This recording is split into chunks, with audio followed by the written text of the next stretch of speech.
This is the spreadsheet I'm referring to that I created some years ago that I use to calculate the current and time that I need to use to anodize various parts. I will say up front that I don't make any guarantees with regard to its use. It was just created for my own personal use, but a few people have been requesting it, and I've decided now to make it available on my website for download. I will say that I would appreciate anyone not redistributing this for commercial purposes without my permission, but for people to use for their own personal use, I have no problem with that. I would probably recommend that if you're going to pass this on to someone, that you're probably better off just to refer them to the link on my website that they can download it from, because it could go through continuous updates and modifications, and it just ensures that they will get the latest version of it.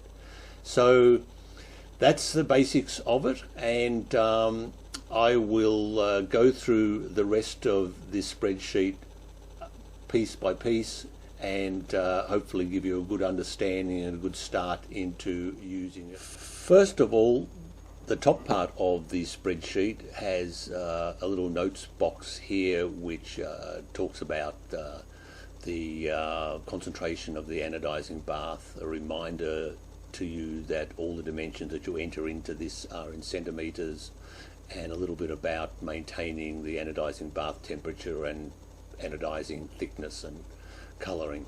So that's just a little reminder box.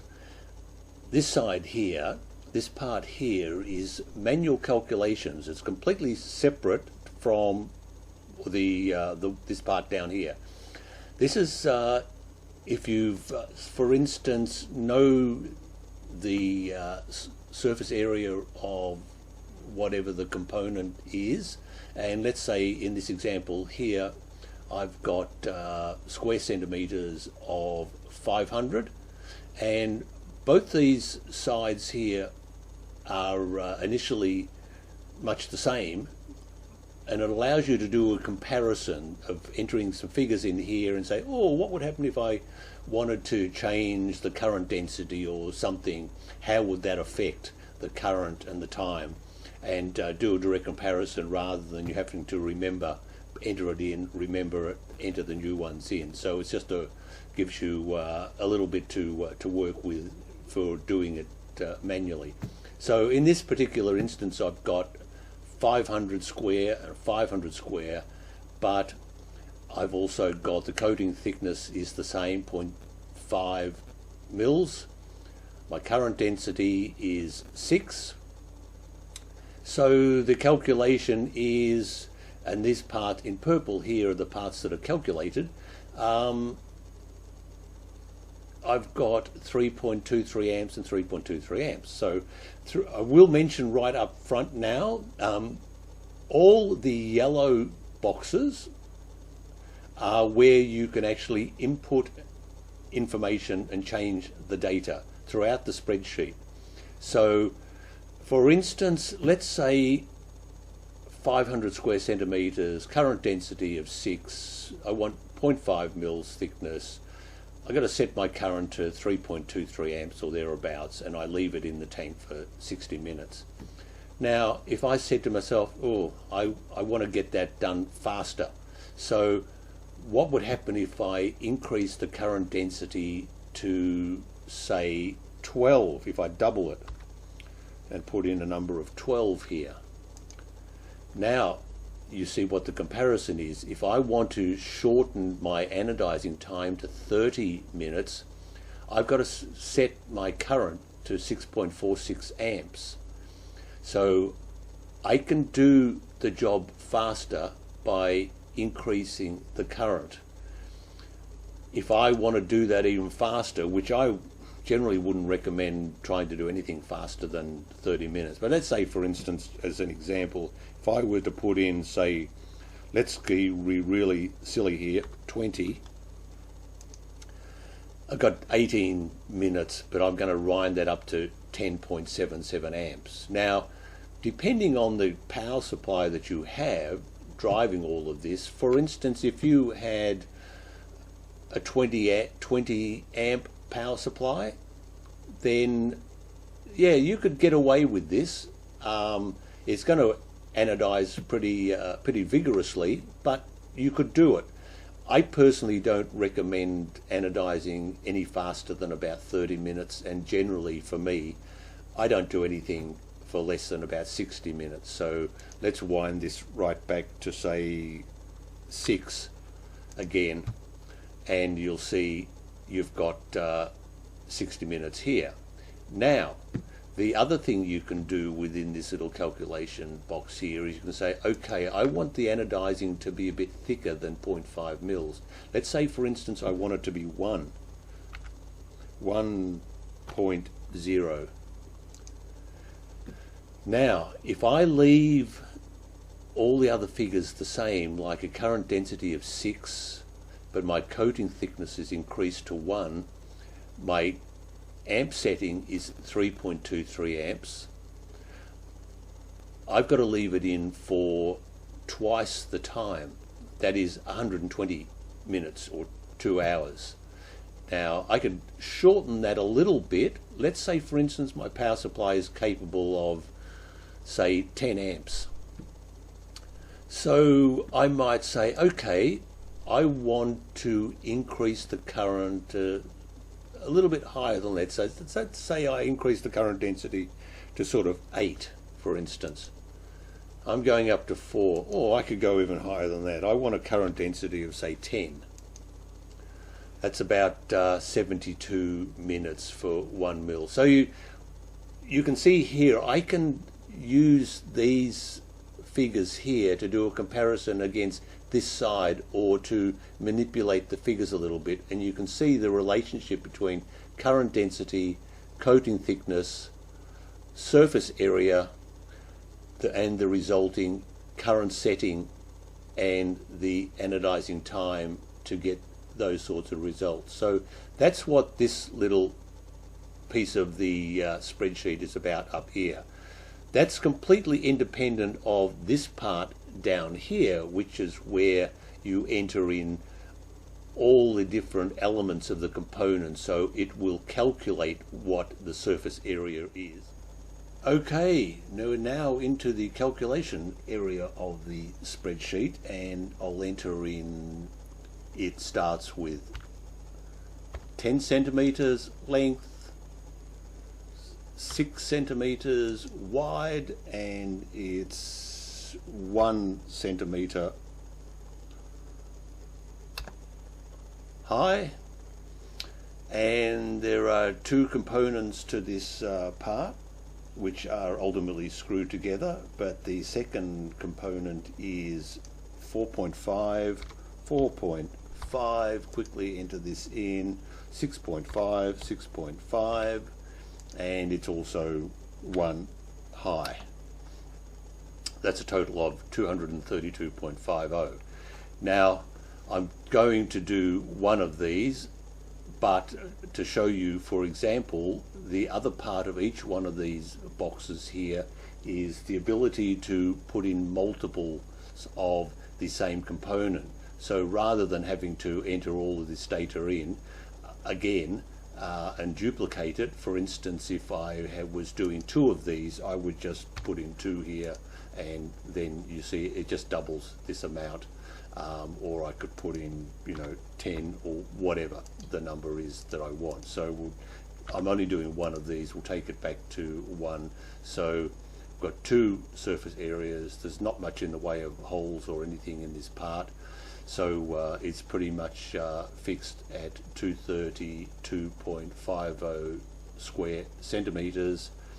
That number is then transposed down here into this final component calculation area, which I will cover a little later on in the video.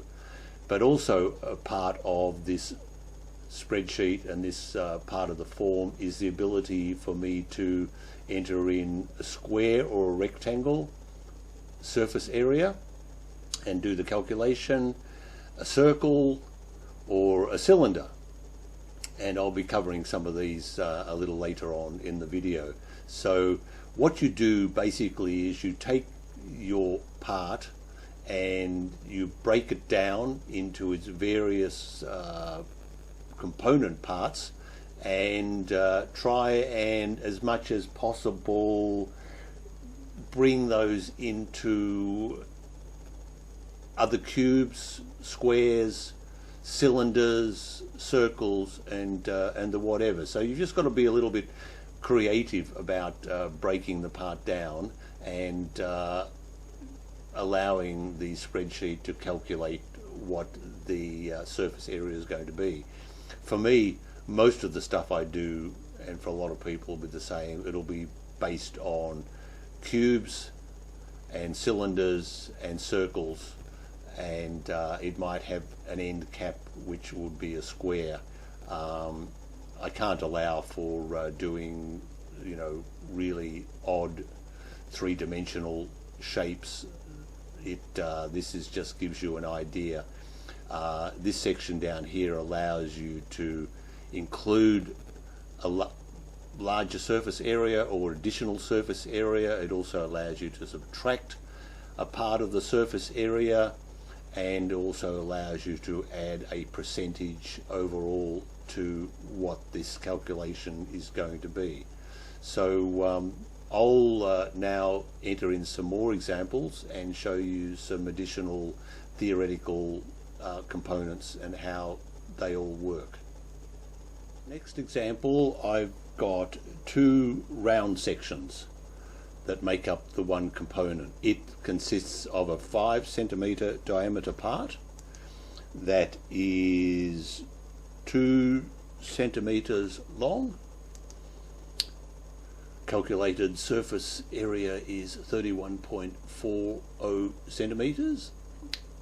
It also has a 3 centimeter component to it that is 2 centimeters in length. So I've added those two together as cylinders. Now at the moment they've got no ends to them. What I've got to then add in is the end of one part, which is 5, and the end of the other part, which is 3. So now that part, the ends of it give me 26.69. The cylinder part is 50.24. I'm only doing one of these, so I've got 1 and 1. And those two figures will then be added up into this section here, which I'll explain later on as part of the final calculation. So let's enter in another example that combines a block or a cube along with a cylindrical section. This particular part is 4 centimeters, 4 centimeters, 5 centimeters. That's for the block part, 6 sides. It also has a cylindrical round section sticking out of it, which is 2.5 centimeters diameter, I should say, 2.5. And the length of that part is 7 centimeters long. That then gives me a total of 54.95. I don't have to worry about the ends of those two circles because it's part of the actual block area, so that is automatically included in this.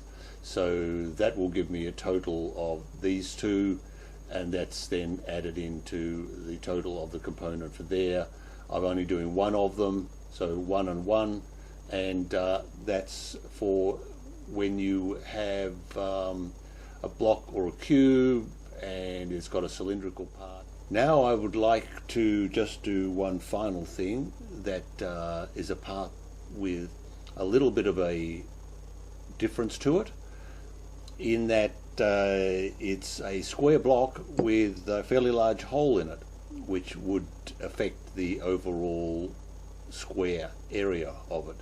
So this one is 8 centimeters by 8 centimeters by 1 centimeter, giving me a total of 160 based on the fact that I'm going to do one of these. Now what I've got to now take into account of is I could do the part just as that is and disregard the circle cutout in the center, but if I want to be really accurate with it, I can remove that. Now the way I do that is, on this section here, I'll treat it as a cylinder. So I'll just enter in the figures for that, which is 2.5 centimeters diameter, 2.5, and it is 1 centimeter length. That gives me an area for that piece that's going to be removed of 7.8 square centimeters, which needs to be subtracted from the final figure. So what I do is I take a note of that 7.85 and I put it into this area at the bottom here. Now this is one of the main calculation areas where it does all the adding and subtracting of all these cells that are brown, and gives me a total. It allows me also to include an arbitrary area to add to it if for some reason I've got a component and it doesn't fit into any of these. I can just arbitrarily add a little bit extra square to it, or it allows me to subtract from that. So in this particular situation, I've got the number here 7.85 that I want to subtract from the total that's indicated over here. So here you've got an area and a cell which allows me to subtract a certain amount. So if I enter 7.85 into there, that will subtract from the total.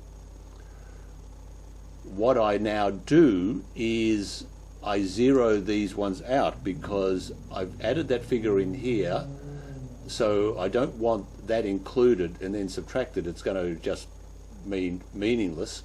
I will zero that out, so that is both zero, and now you can see my subtracted figure is 7.85.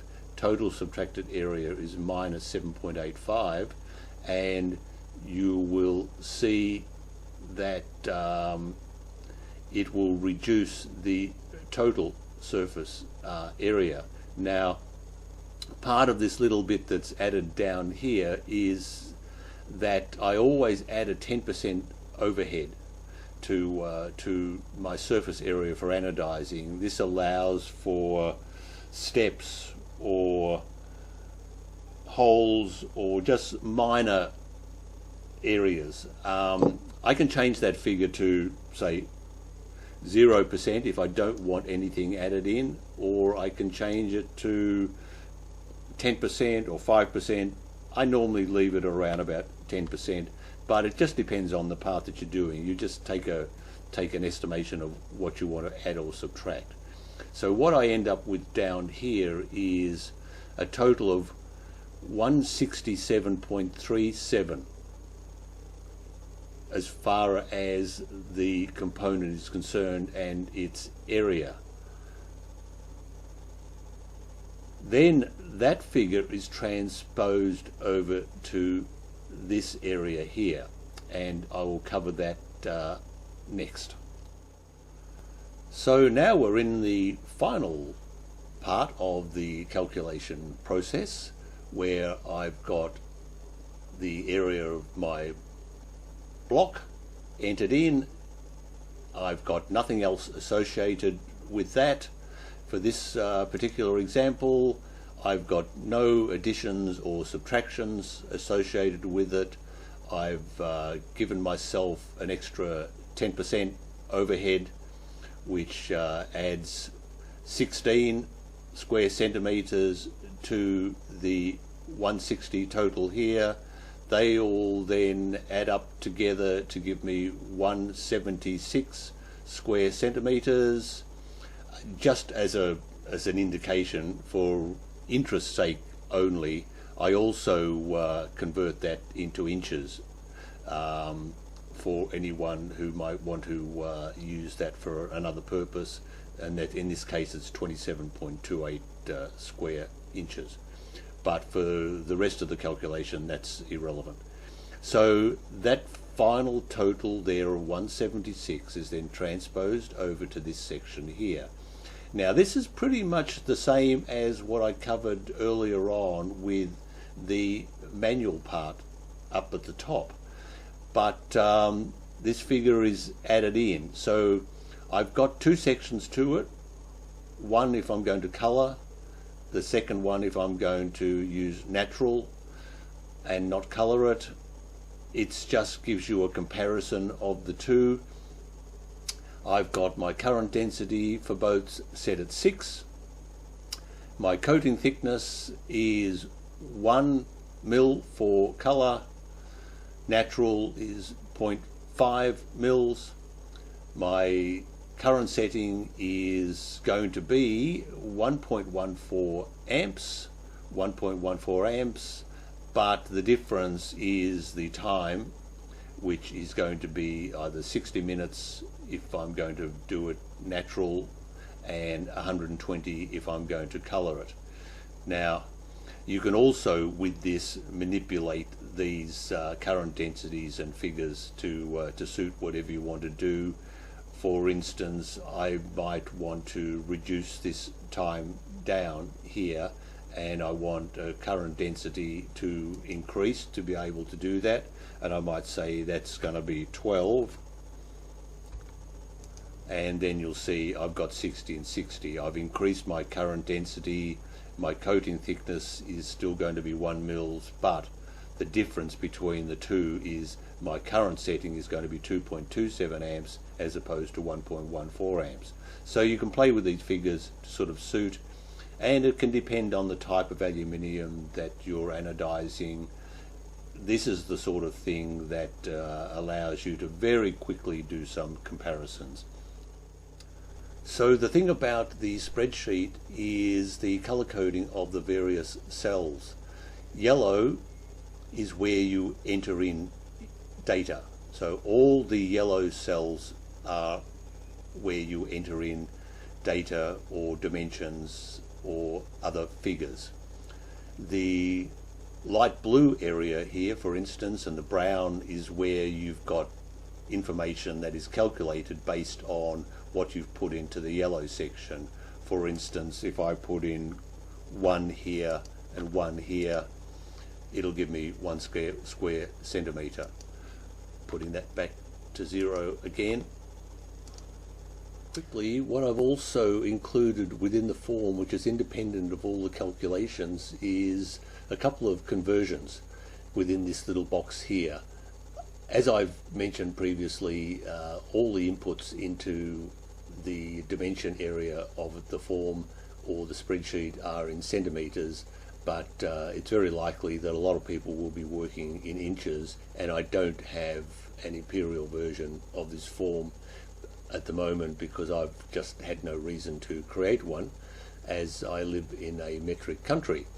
However, I did include very briefly a little area to do some conversions, which would allow you to, for instance, put in, say, 2 inches and convert it to centimetres, which you could then transpose up to here. So, for instance, you may have a component which is 2 inches square, So I might say, okay, well, this is 5.08, so let's just shorten this down to 5 by 5, and then it might be 1 inch, which is 2.54.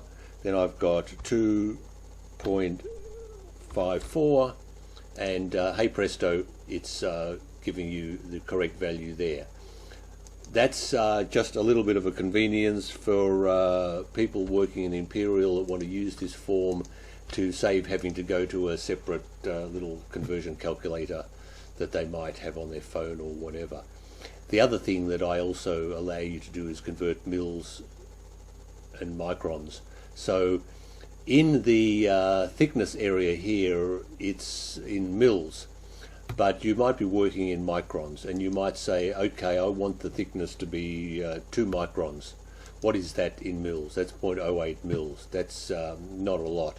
So let's put a value in here of 20 microns, which ends up to be 0.79 mils. So you can then just put 0.79 into this box here, and your calculations will be adjusted accordingly. So just keep that in mind, that you've got this little conversion box here if you happen to need it.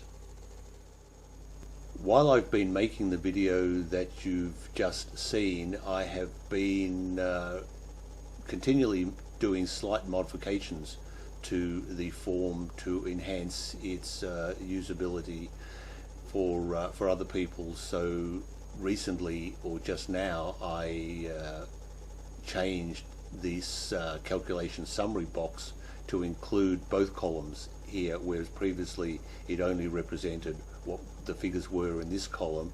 And so that they're identified, I've color coded this one to be a light green here, and this one to be a light orangey sort of color, apricot sort of a color, I suppose you would say, to show what the figures are. So it's a good idea to regularly check the website to see if there is a new version of the form available.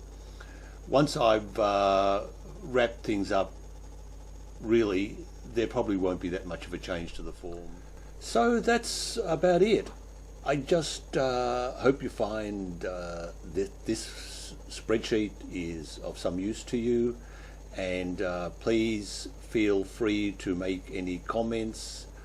I've basically only ever used this for my own personal use. I've never distributed it to anyone else. I've recently, before posting this on my website for download, made various changes and just tidied it up a little bit to try and make it a little bit more user-friendly for other people. But to all intents and purposes, it's exactly the same as what I've been using for many years now, and found it to be very useful.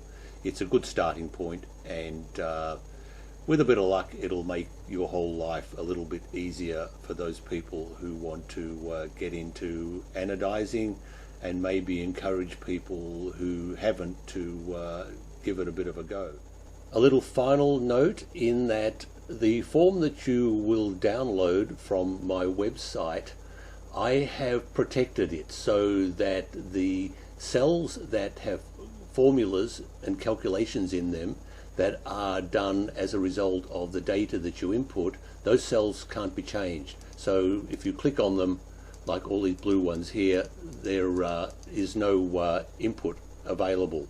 I've done that basically just so people don't accidentally enter in information and overwrite the formula, and then we'll end up with crazy results.